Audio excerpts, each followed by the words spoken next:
Welcome everyone to our podcast video with Coach Rick Havrilla. Today we want to talk a little bit about high school coaches, high school parents. Rick is a longtime friend of mine, and wanted to have some time to sit down with him to talk a little bit about the things that he's seeing as a coach, as a teacher, and as a parent, what he sees in the recruiting space and just what he sees working with athletes. So Rick, I appreciate you being with us today, and thanks for being on. Hey, good to be with you, Coach Mike. Well, I appreciate it. So let's start off with some easy softball questions, which is how long have you been coaching? All right, well, I'm going into my 23rd year of coaching. Basically, I've been around the high school circuit, probably about 15 of the 23 when the kids kind of got into play, and I kind of drifted back a little bit into Little League, but I was still coaching competitive summer baseball and travel teams and things of that sort. But yeah, year 23, getting old. Year 23, that starts to tell a little bit about about age. I think, I always try to do the math, and we're probably about in the same thing, 96, 97, somewhere around in there. Yep. That's pretty much. So what got you into coaching? How did you get into coaching? And perhaps why did you get into coaching?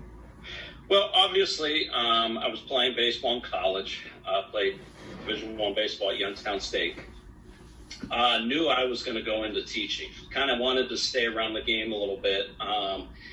When you're done playing, the competitive juices still fly a little bit. Right. And the best way to kind of be involved with that is, teaching kids and being around the game. And there's nothing better as a coach to see kids mature through the game, mature as young adults. And, hopefully you can make, a little impact on these guys. Mm-hmm. And still go out there and compete to win ball games. Right. So what got you into it? Was it just the passion of not wanting to stop? Was it because you got into teaching too? So, and I know you and I have talked about that, off screen, but was that to do both? Was it to work with athletes or work with kids, or were you drawn to that as a young adult? Yeah, I think the profession goes hand in hand a little bit. Being able to teach kids from an academic setting Mm-hmm. is very comparable to teaching kids on a football field, baseball field, basketball court. So yeah, it was something that I always wanted to do. I wanted to stay involved because I always felt that I can have an impact. And I thought that was something that I was good at. Being able to have that patience, being able to have that, that drive, Mm-hmm. To get kids to, achieve higher than maybe what they expect themselves to do. Right. Right. I think that's a big part of the coaches. I remember just growing up, I think other than my parents, probably the next in line who were the most impressionable people in my life were my teachers and my coaches. And we've talked about our backgrounds are very similar, smaller school. Oftentimes the teachers were the coaches or the coaches were teachers. And I think that's a really important role. Do you see yourself as kind of a role model? Was that the genesis? Was somebody, maybe you had a particular coach or teacher that kind of fed into you, or was it just something in college you were hey, I want to do that? I think it was a lot of coaches that I kind of grew up around. Kind of had that legendary type, and I always saw it as when you have players 10, 15, 20 years later coming back to these programs, coming back to their high schools. I grew up in Youngstown, Ohio. Very, we had a lot of guys come out of here professionally. And, as a kid growing up and watching that, and then to see these guys come back to the high school that they went to, it was really cool. So I think that played a big factor in wanting to kind of be part of that tradition. Gotcha. So you're also a parent of athletes as well. Tell us a little bit about kind of your kids and what they do. So obviously you coach your kids, but you also got to play the flip side and be the parent on the other side of, the coaching aspect. And my oldest is playing at a D2 school in Ohio, and my middle one is kind of going through the recruiting process right now. It's a sophomore. And my youngest is my daughter, and I think she spent so much time on the baseball field growing up with her two brothers that she was like, I want nothing to do with that. So she kind of went the cheerleading aspect of things. Got it. Oh man, so you got it all. So is she a cheerleader for like football, basketball, or how does that? She does, yeah, middle school. She's in middle school right now. She's 7th grader, so she cheers for the middle school football team. Cool. Very cool. And I know AJ's up and coming, 2023? Correct. 2023. So we'll see big things out of him. So talk to me about like that, because I'm a parent of student athletes as well. Like you already have one in college and two coming up through the process. So how do you juggle being a coach and a parent? Talk a little bit about that.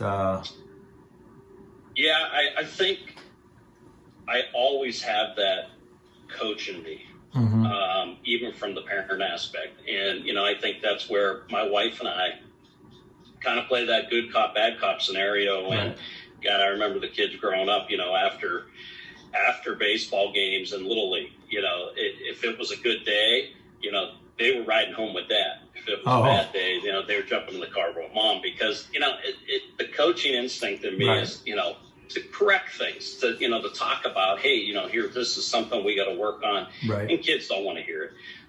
So it's kind of like being able to dissect it into two parts. Right. And, sometimes that's tough to do. And sometimes that's where my wife kind of plays a very big role, and she's, really good with that, because she can kind of give them more of that, that parent perspective, and helping them out a little bit, where sometimes it's tough, especially when you're coaching your kids. Right. And this, I think, like when you have an athlete that doesn't reach their potential or is capable, like I always find that struggle. I'm always the kind of guy that wants to coach people up as well. And when you see somebody underperforming, and it's because of a lack of effort, not because they're not good enough or they didn't try, they may have tried, but they still underperform. And I always try to encourage athletes, and that becomes doubly hard when it's your kid. One thing I did with Madeline, because I was the same way, as we evolved, especially into the more elite travel circuit, we got to a point where once we got out the gate, once we left the stadium or the complex, you could coach, complain, critique. And then once we got to the gate and out of the complex, it was solely Dad. And that was a hard thing to learn, because of course, you've been there, right? Yeah, and I think I've gotten better with the second one. I think the first time around, you really don't know how to handle it in a lot of ways. And you learn from your mistakes, just like anything you do, whether it's coaching or teaching. But I noticed with the second one, with AJ, it's been a little different. Yeah. We have a little better player-coach relationship, because he understands that a lot of times when I do say things to him, it is as a coach, you know, and then there's the dad side, We've got to sometimes be honest. Right. And I being honest is tough for a parent too. And we see that a lot. We see a lot where parents kind of look through parent goggles, and also we see parents who are hypercritical, and I think there's got to be a balance there. So let's talk about the coaching thing, just to kind of pivot a little bit. Obviously, we're, a year into COVID now, or almost a full year into COVID, and it hit athletes pretty hard. As a coach, what are some of the observations you have, or what are you seeing about how kids are dealing with how kids are dealing with, all the changes to their season, to their practice schedules, to their game schedules. Just kind of everything is, out of the ordinary. What kind of observations do you see as a coach? Yeah, I think last spring was difficult for a lot of people, especially when you spend months preparing for a high school baseball season, right, only to have it pulled out from under your feet a week before the season started. I really felt bad for the seniors last year because, there some really good players looking forward to doing some big things. And it was frustrating, to not have baseball in April and May. Right. We were lucky to things got, healed up a little bit where we were able to have some bit of a summer season, not to the capacity that we normally do, obviously, from travel aspect. But it was hard on kids. And I think, kind of building that morale, I saw a lot of kids really down, especially the kids that were, graduating in 2020. Right.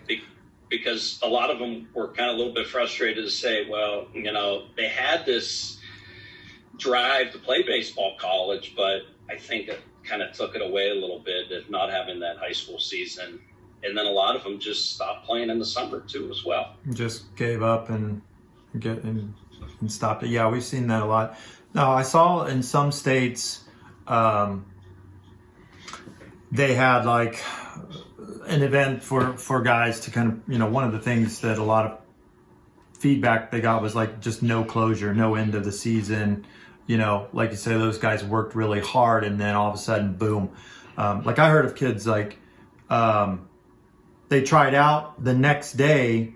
They didn't even find out the results. It was just our season's canceled. Or, guys who had one practice, the first practice, and then the next day was boom, you're done. And where you're at in Northeast Ohio, did they have anything for those athletes at the high school level, like any kind of little showcase or any kind of little tournament where they could play each other, or was it just totally scrapped? Well, something they did last summer, since there was, usually you have a 10-day period just in high school baseball to say, okay, you got 10 days in the summer where you can spend time with your high school kids. They kind of lifted all the restrictions last summer. So a lot of the smaller schools were able to create a summer league. So they created a high school summer league. Now, obviously, the high school that I coach has a little bit bigger, and a lot of the kids play competitive summer baseball. Right. So they kind of all went in their separate directions. But there was a lot of schools around here that were able to play kind of an abbreviated high school season during the summer, which I thought was pretty cool for a lot of kids that weren't going to have that opportunity or just played high school baseball, not summer baseball. Right. Yeah, that's really rough. So, obviously that affected a lot of guys recruiting, like we talked about. So tell me, like, what observations, what kind of thing, what are some of the challenges you see coaches and players having in your area, Northeast Ohio? Just not even with COVID. Obviously that's, let's say if you were to go through a regular, just a normal season, there was no such thing as COVID. And what are some of the things you see over your 2 decades of coaching that guys in your area deal with? That'd be the first question. Well, I think the one thing, obviously, is getting out there in front of coaches. And being able to find those places is probably the most important.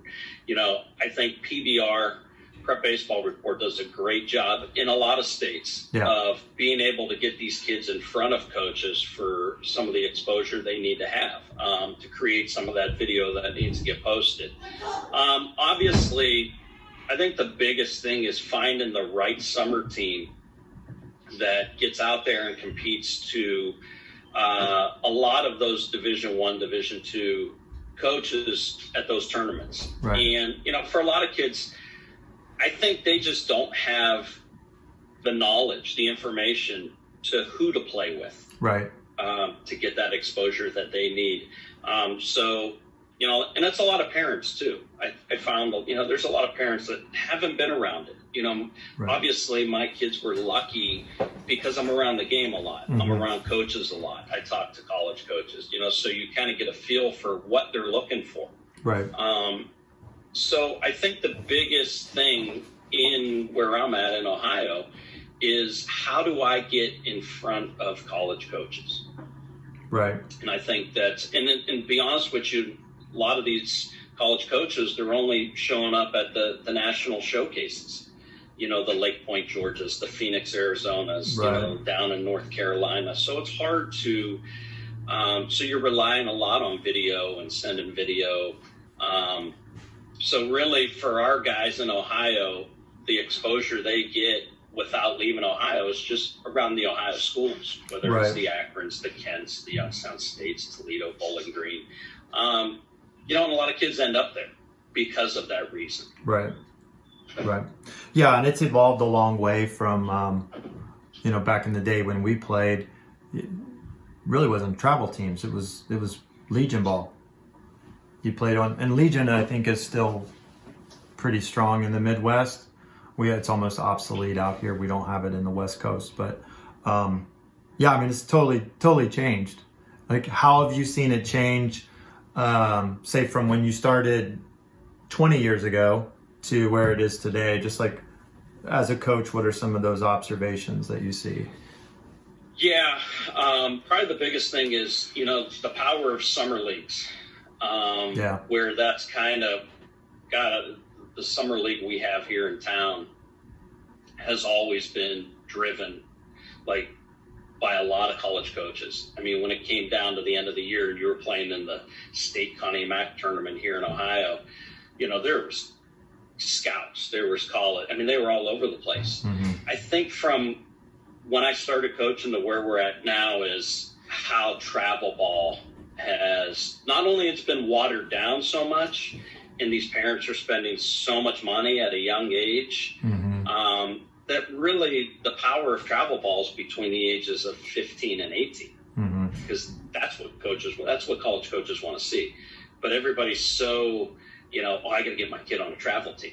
You mean you mean nobody's going to recruit 8-year-olds on a travel team? No. And so what's neglecting though, what I've seen probably the biggest thing is fundamentals being taught from the ages of 9 to 12. And, absolutely. You know, that was my big thing with my kids when they were younger is, yeah, it's great to go play 60 games a year, but if you're not doing things the right way, it defeats the whole purpose. Either learn the game the right way and learn the fundamentals. I'd rather see more of these youth leagues come back, you know. I want Little League Baseball's falling apart, you know, because everybody's so enthralled with let's play travel ball, let's play 50 games a summer. Right. And then the travel ball coaches, which I was one of them and you're one of them, the travel ball coaches have a lot of say so in the athlete. And but yeah, we talk a lot about, I was talking to one of my friends who he and I both got recruited at the same time, and he was a year older than me, but and baseball guy, and he's like, yeah, you see a lot of kids with this fantastic cage swings, but they can't hit a ball to save their life in a real game. I mean, and how many kids have we seen? You know, it's the old internet meme, right? A $400 bat and a $4 swing. It's the same kind of thing.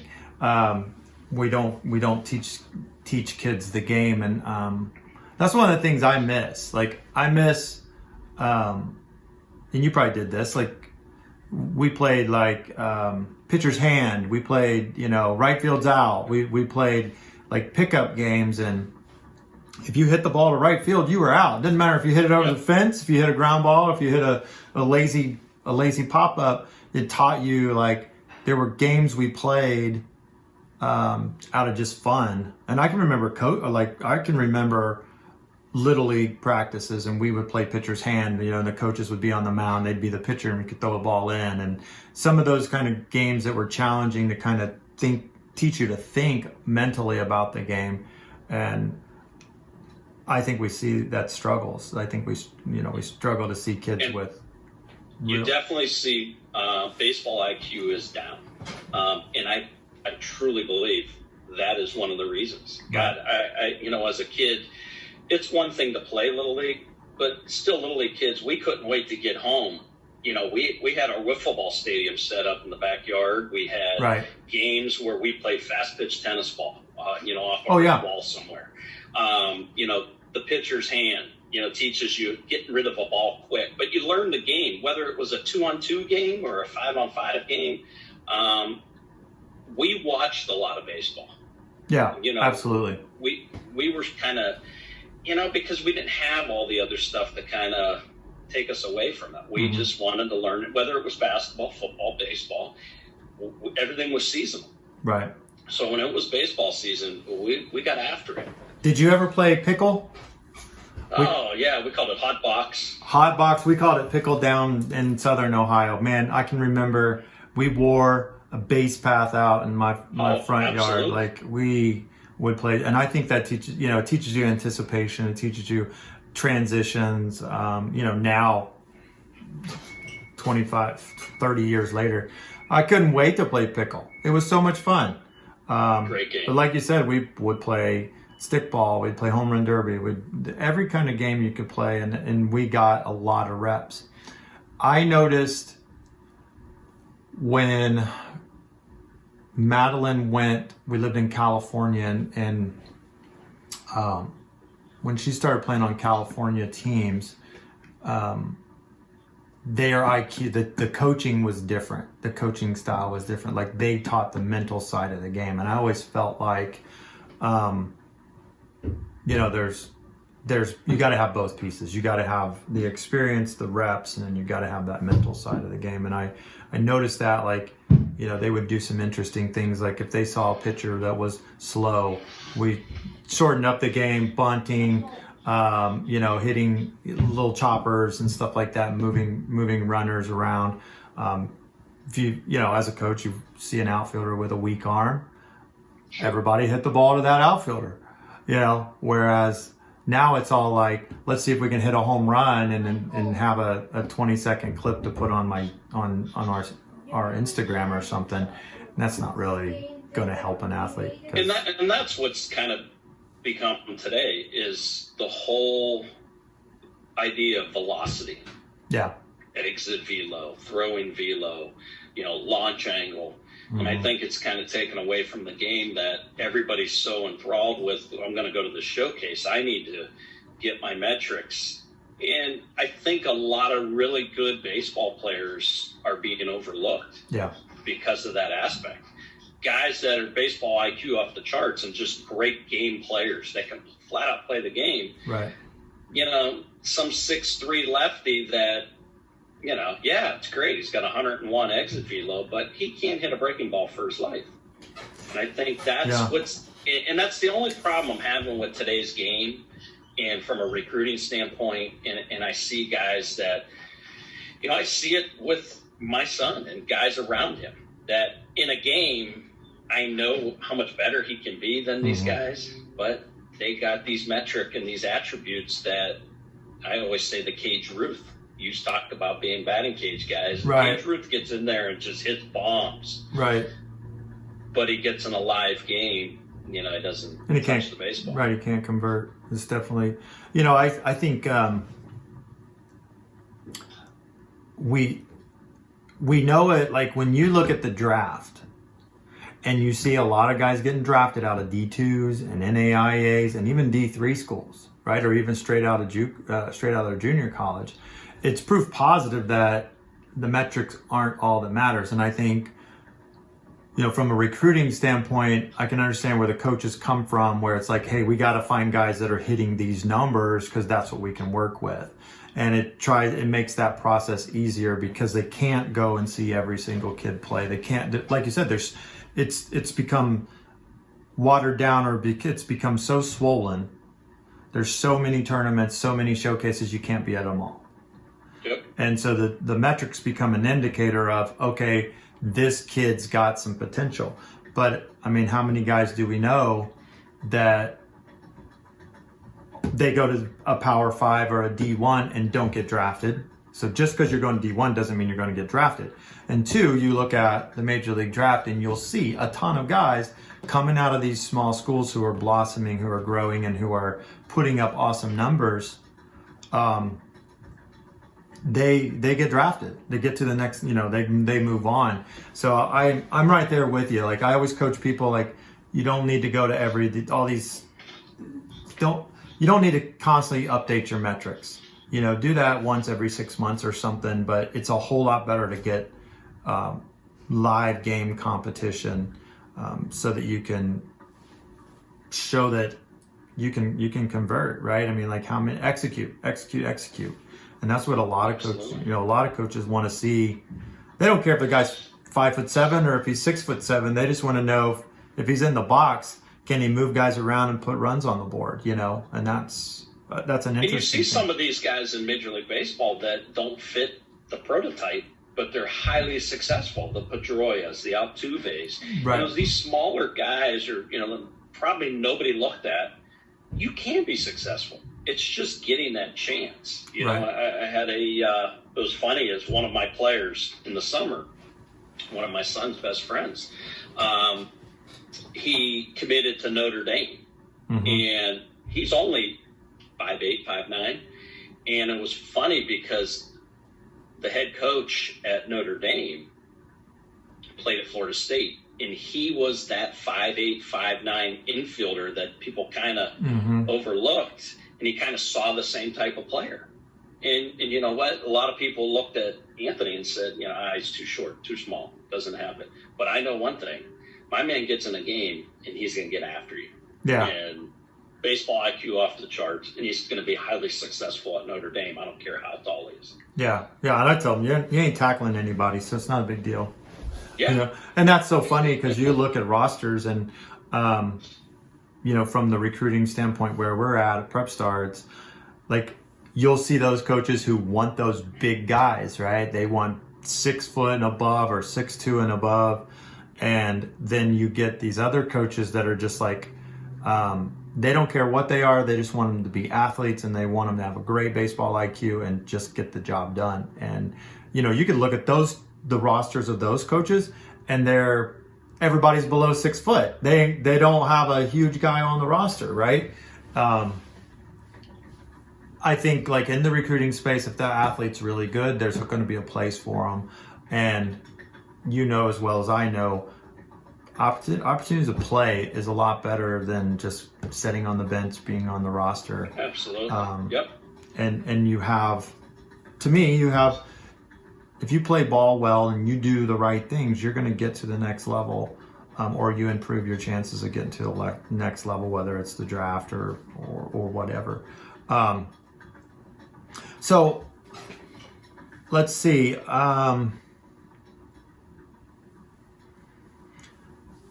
I want to go back to that question of being a parent of an athlete, partly because I didn't click the record button until halfway, about 15 minutes into our thing. But, I want to really work with parents on, provide parents resources. And you talked a little bit about that in the sense of you felt like parents maybe are overwhelmed or undereducated. Some parents are overeducated on it, and it actually is to their detriment. But talk about that a little bit, like from the parent side, as a teacher, as somebody who, like when you're doing grades, right, you have to be objective. Is that right? Is that the right word? Yeah. You have to be objective. And seeing that, as a parent, maybe there's things that they don't know, the things that they should know, there's things that they, might know. It makes them too dangerous, right? They know so much or know so little that they would be dangerous. But just going to talk about that, like from a parent standpoint, like what kind of things do you think parents, if there were like 2 or 3 things that you think parents should know or learn to help their student athlete with the recruiting process, what would you think that would be? Well, I think the biggest problem too in today's society is parents are influenced by everything. Right. So everything they hear, somebody said this, because what works for one person doesn't work for everybody. There's so many different factions of recruiting. Mm-hmm. There's so many different, these kind of routes that people take. Right. It might take a one video posted on Twitter. Next thing you know, a kid's got schools all over. Right. So I think every parent has to kind of find their own way, and they do have to educate themselves. Obviously, I learned the second time around of how to do things a little bit differently. Mm-hmm. You think but you don't know. You really don't until you dive into the process and say, what are coaches looking for? What do I need to do? Do I need to spend $8 gazillion, to get my kid? And there's a lot of different answers. Right. And, parents need to kind of do their own due diligence of what they're looking for. But they also have to kind of educate themselves on learning the process and talking to people like you, and finding out, I'm not saying they got to commit to a recruiting service or anything of that nature, because you don't always. Right. But you definitely need to be educated on the process itself. And I think that's where parents have I don't think parents, they don't want to do it because it's extra work. They just see Johnny as this great player, and why isn't every school all over him? Right. So I think that's kind of the biggest thing, is just educating these parents, educating people, asking questions. And I've had parents come to me, hey, you've been through this, what should he do? What do you think he should do to get better, or to put himself out there to get recruited? Right. And, sometimes honesty, they hate to hear it. Right. But, and that's been one thing, I've done my whole career of coaching and teaching, is sometimes parents don't want to hear the truth, but it's the only way they can understand what needs to be done. Right. Right. You touched on something that, I call it the comparison syndrome, right? And we see that all the time, where, like you said, that kid that puts a video up there and all of a sudden he's got a bunch of coaches, right? And then you've got another kid out there who's pumping out material all the time or content, and nothing happens, right? And I always try to tell parents, like, look, there's lots of things we don't know about. It could be academics. The kid could be a 4.0 student. Your kid's a 2.5, right? I think a lot of families a lot of parents overlook the importance of academics. We see kids who have large pedigrees with parents who have, parents who are pros or well-connected and stuff like that. And sometimes just position, right? I mean, we see, I get a lot of that. Like, my kid's a 5'10", first baseman. But why isn't my guy on his team just got recruited and he's a 6'4" pitcher throwing 92? It's like, well, they're two different things, right? They're two different, and we try to I think, like you said, parents sometimes don't want to hear the truth, but they also got to come to a realistic expectation. I always try to tell people, don't compare yourself to somebody else. Compare yourself to who you were yesterday, not somebody else, Well, I think the hardest thing for them to hear, too, is that your kid's not a D1 player. Right. And there's nothing wrong with that. Absolutely nothing. I think that's another misconception, that people don't realize how good D2 baseball is. Go watch some really good D3 baseball. Mm-hmm. Players are fantastic. Guys are getting recruited and drafted from the 2s and the 3s. Right. The baseball's highly competitive, as it is in some of the other sports as well, too. Right. Right. And I just think everything's, I got to be D1. I got to be D1. Right.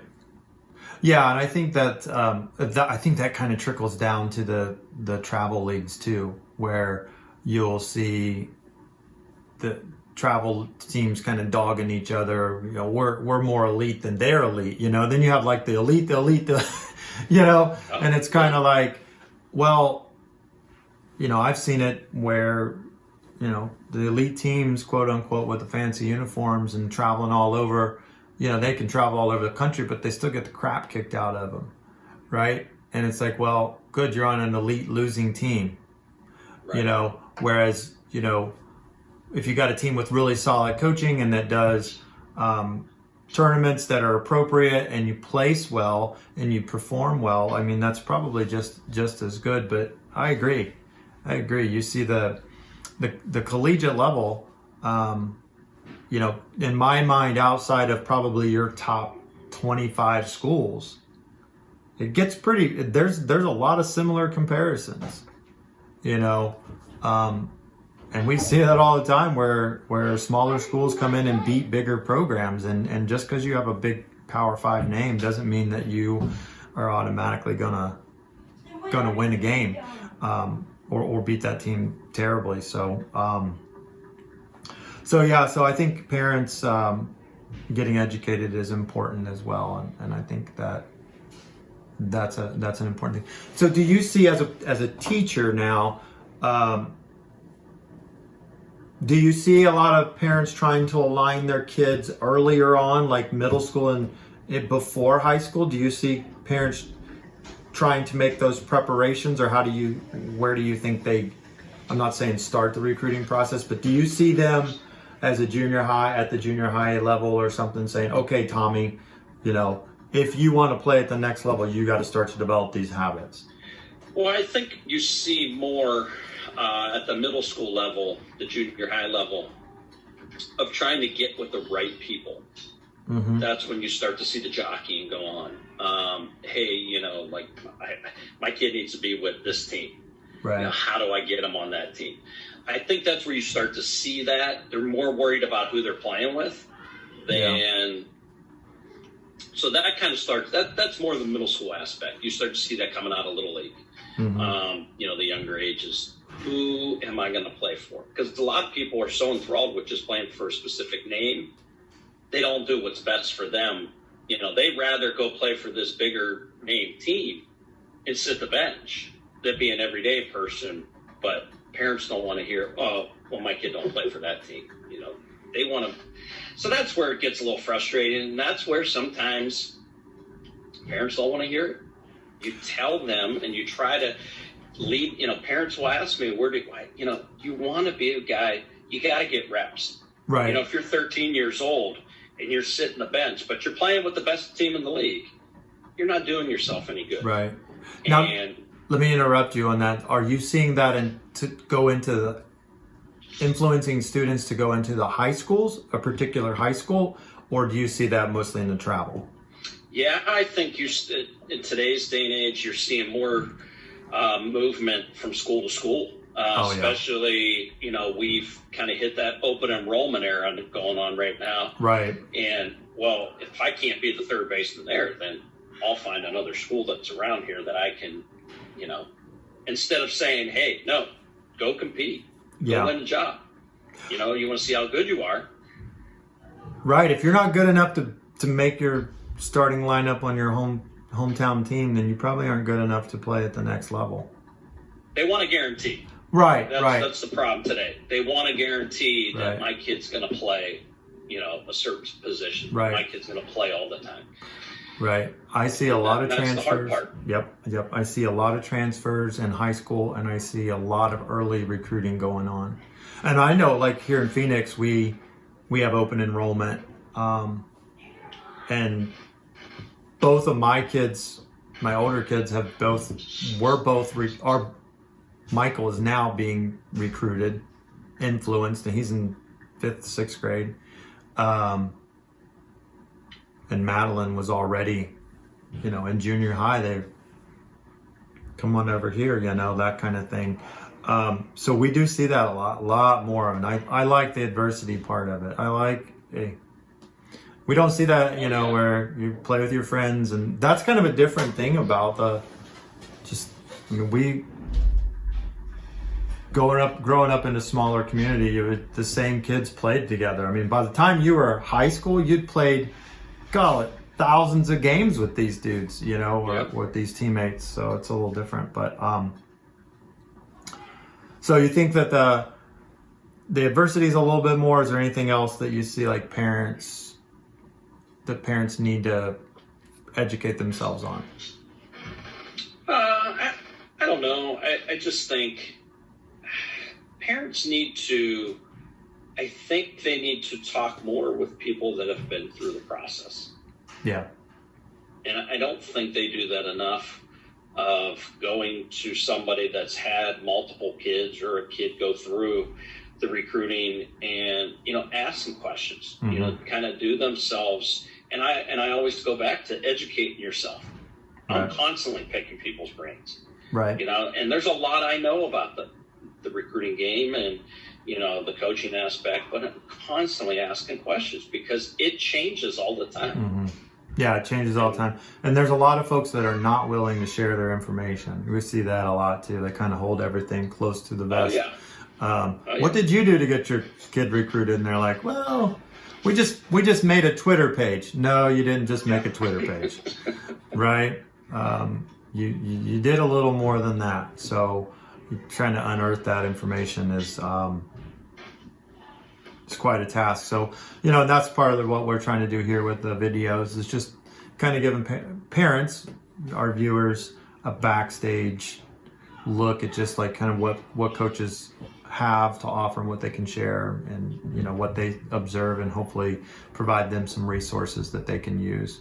So we're going to go ahead and wrap up. I appreciate your time. If there was one thing that I didn't ask you that you wish I had asked you, what would that be?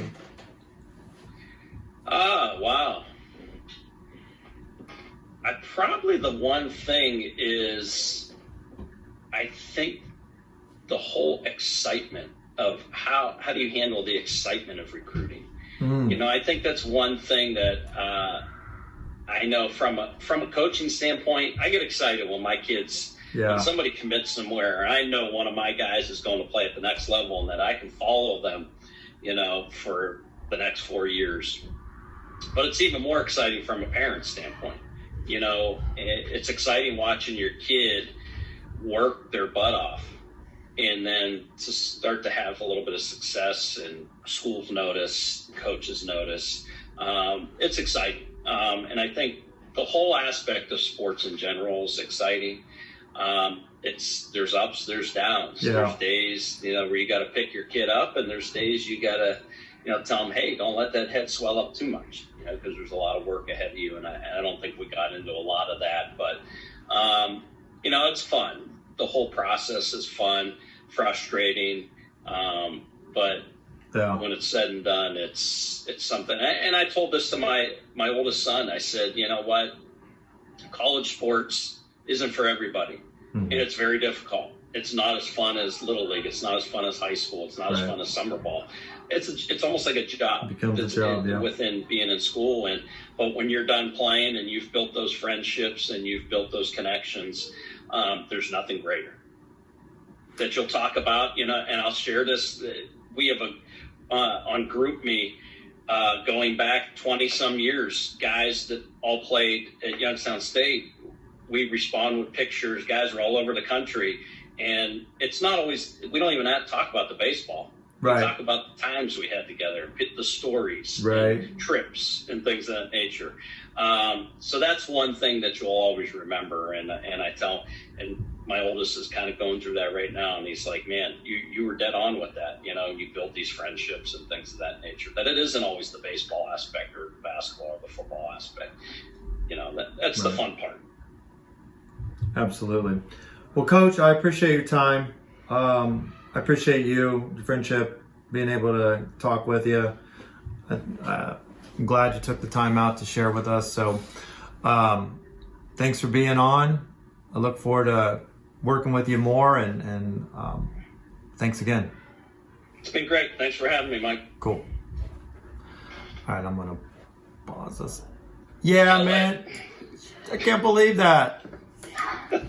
I was like 14 minutes in. I'm like, shoot. But I got it on the other one, so. That's a rookie mistake. You don't make those mistakes. I would make that mistake. Oh my gosh, I'm telling you what, man. Yeah, I'm like looking down. I'm like, wait, where's the blinking light? And I got that one. So the cool thing is it'll have the audio. It'll just have me. And then I can pick it up. I thought that last, whatever, 15 minutes, 20 minutes was good stuff. Yeah, so, no, it was good. So It's funny. You don't even think about you're doing it. Right? It's almost like we're just talking. Mm-hmm. Yeah, we do this all the time, right? It's easy to do that. Yeah. Yeah. I would love to, like, kind of what I want to do is eventually, like, do a podcast, but I think this is kind of how I want to do it. Like, I don't really want to do a podcast. I just want to be more, I don't want to have to sit there and buy the microphones and schedule all these, like, I don't want to do that stuff. I don't want to have to edit all that stuff out. I'm kind of thinking, like, I could release the audio, but it's all, like you said, it's just trying to educate parents. I mean, I think just different ways to touch people. No, it's cool. I think it's cool. And help them. So, and great part. Being able to do that would be fun, and then we can work on that ourselves. And like, you could put that on your thing, like, hey, look at my interview with. You hear these kids knocking shit around? I know, it's crazy around there. I don't know, man. Enjoy it. It goes fast. I know. Madeline is like, no. She's got that attitude. But hey, I got to jump off. Yeah. I got a guy delivering stuff to me for a baseball order that he's dropping off right now. So cool. I'm gonna head up to the garage. All right. Thanks. Good luck tonight. I'll talk to you. Okay. See you, bud. All right, Mike. Bye.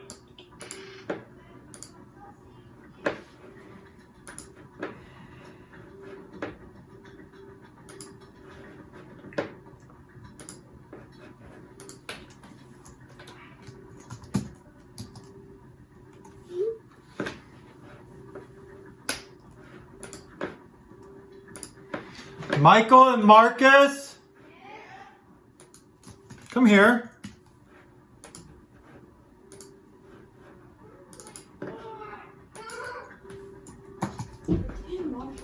So, what was I doing in here? Work. I told you. No, I wasn't doing work. I was recording a video. So, do you think it was appropriate to be screaming and jumping and yelling and slamming stuff against the... No, I was reading my book. Go. Well, Marcus threw a ball at me. I don't appreciate that, guys.